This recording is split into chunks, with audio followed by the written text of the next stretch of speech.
आपको पता होना चाहिए, तमिलनाडु की सरकार और विपक्ष और कांग्रेस सभी कितने हिंदू विरोधी हो गए हैं। ये घटना आपको पता होगी कि तमिलनाडु के तिरुवनंतपुरम पहाड़ी पर एक बहुत विशाल मंदिर था जो मुरुगन भगवान का था, जिसे हम कार्तिकेय कहते हैं। उस शिव जी के पुत्र थे। वहाँ के लोग उनको बहुत ही श्रद्धा से पूजते हैं और हजारों सालों से उस पहाड़ी पर उनके नाम का दीपक जलता था। वे उनको उन्हीं का स्वरूप मानते थे।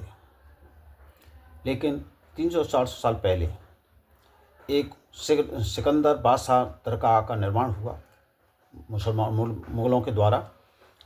उन्होंने इस बात का ऑब्जेक्शन किया और वहाँ दीपक जलाना सरकार ने बंद करा दिया। लेकिन इस साल एक हिंदू समूह को इस बात का पता लगा तो उन्होंने इसकी हाई कोर्ट में जाकर पिटीशन दायर किया और दीपक जलाने की आज्ञा प्राप्त की। उनके जज थे एक स्वामीनाथन। उन्होंने उनको दीपक जलाने की आज्ञा दी थी। इतना ही नहीं, उन्होंने कहा कि CISF की उन्हें सुरक्षा भी दी जाए। इस बात पर तमिलनाडु सरकार भड़क गई और बोला ये संविधान विरोधी है, ये एक हिंदू समूह को लालायित करने के लिए चली गई चाल है। उन्होंने उस दीपक जलाने के समय निषेधाज्ञा लागू कर दी और दीपक को जलने नहीं दिया, यहाँ उपद्रव कर दिया। जब इसको जज को पता लगा इस बात का, तो उन्होंने उसको फटकार लगाई सरकार को और उसको उनके अधिकारियों को पेशी होने के लिए आज्ञा दी। इस बात से चिढ़कर विपक्ष, जिसमें सपा भी है, कांग्रेस भी है और तमिलनाडु सरकार भी है और भी बहुत से हैं। मैन तो यहाँ ये बात है कि वहाँ शिवसेना जो हिंदुत्व की शाख मानी जाती थी, उनके जो बाला साहब ठाकरे थे, हिंदू के पक्ष में रहते थे, आज वो उनके साथ खड़ी हो गई।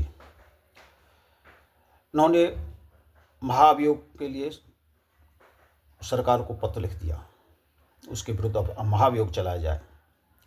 और सुप्रीम कोर्ट में भी उन्होंने केस दायर किया कि सुप्रीम कोर्ट ने उसको स्वीकार भी कर लिया है। जज के खिलाफ महाभियोग चलाने के लिए कम से कम 100 सांसदों की अनुमति की ज़रूरत है। उन्होंने 120 ने साइन किया है, इसलिए वहाँ पर ये महाभियोग के लिए केस बनता है।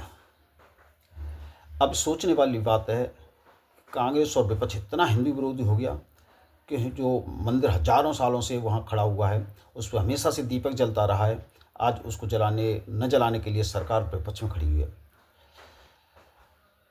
लेकिन जज भी अपने उसूलों वाले हैं, उन्होंने भी हाथ खड़े नहीं किए। उन्होंने कह दिया कि मैं हाथ उठाकर ये कहने वाला नहीं हूँ कि हे प्रभु इनको माफ़ करना, ये नादान नहीं जानते। इसका जवाब तुम्हें देना पड़ेगा। और उस विपक्ष के अधिकारियों को फटकार लगाई है और उन्हें पेश होने के लिए आज्ञा दिया। अब सवाल ये उठता है कि हिंदू आप लोग कांग्रेस को और विपक्ष को वोट देते हो, क्या वो आपके हित में काम करती है? इसकी गहर चाल को समझने की ज़रूरत है। जय हिंद।